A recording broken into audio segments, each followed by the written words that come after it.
உடைய எனப்படுவது ஊக்கம், அது இல்லார் உடையது உடையரோ மற்று.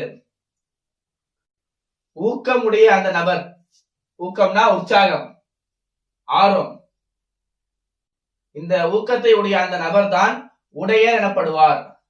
யாருக்கிட்ட ஊக்கம் இருக்கோ அவர்கள் மட்டும்தான் உடையர் எனப்படுவார். அது இல்லாதவங்க வேற எந்த பொருள் அவங்க கிட்ட இருந்தாலும், வேற எந்த பொருள் இருந்தாலும் உடையரோ மற்று, அவர்களை உடையவர்னு சொல்லி சொல்ல முடியாது. உடையவர்னா பெற்று இருப்பவர். சோ ஊக்கம் இருந்தா மட்டும்தான் நான் உடையவர்னு சொல்ல முடியும். ஊக்கம் இல்லைன்னா அதுக்கு பதிலா வேற எந்த பொருள் இருந்தாலும் நான் உடையவர்னு சொல்ல முடியாதுன்னு சொல்றாங்க.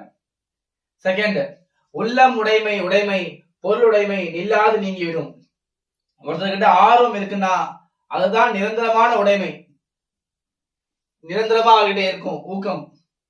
இதுவே பொருளுடைமை, அவர்கிட்ட ஒரு பொருள் இருக்கு அல்லது செல்வம் இருக்குன்னா இந்த உடைமை நில்லாத நீங்கிவிடும், நிரந்தரமான ஒரு பொருளா இருக்காதுன்னு சொல்றாங்க. ஊக்கம் என்கின்ற ஒரு செயல்தான் உடைமையாக இருக்கும். பொருளுடைமை சீக்கிரமாக அழிந்து விடும். இது நிரந்தரமான உடைமை, இது தற்காலிகமான உடைமைன்னு சொல்லி சொல்றாங்க.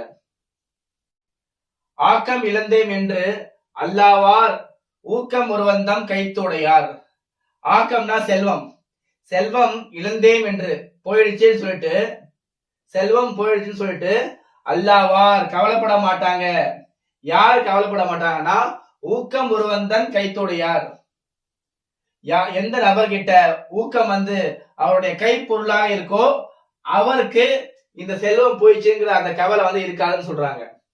ஏன்னா அவர்கிட்ட இருக்கிற அந்த ஊக்கத்தை வச்சு அவர் திரும்பவும் அந்த செல்வத்தை சம்பாதிச்சுப்பாரு. ஆக்கம் அதவினாய் செல்லும் அசைவிலா ஊக்கம் உடையான் உலை. ஆக்கம்னா செல்வம். செல்வம் அதவினாய் செல்லும்னா தானாக செல்லும்.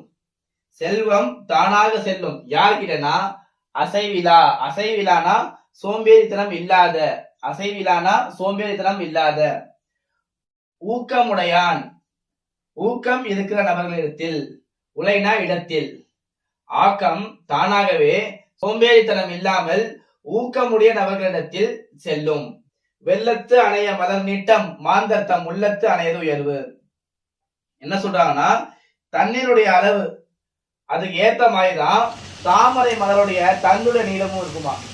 தண்ணி எவ்வளவுக்கு எவ்வளவு அதிகமா இருக்கோ அந்த அளவுக்கு உயர்ந்துகிட்டே போகும் தாமரை மலருடைய தன்னுடைய நீளம். அதே மாதிரி மாந்தர்த்தம் உள்ளத்து அணையது உயர்வு. மனிதர்களும் அவங்களுடைய உள்ளத்தில் இருக்கக்கூடிய அந்த ஊக்கத்தின் காரணமாக தான் உயர்வு அடைவார்கள் சொல்லி சொல்றாங்க.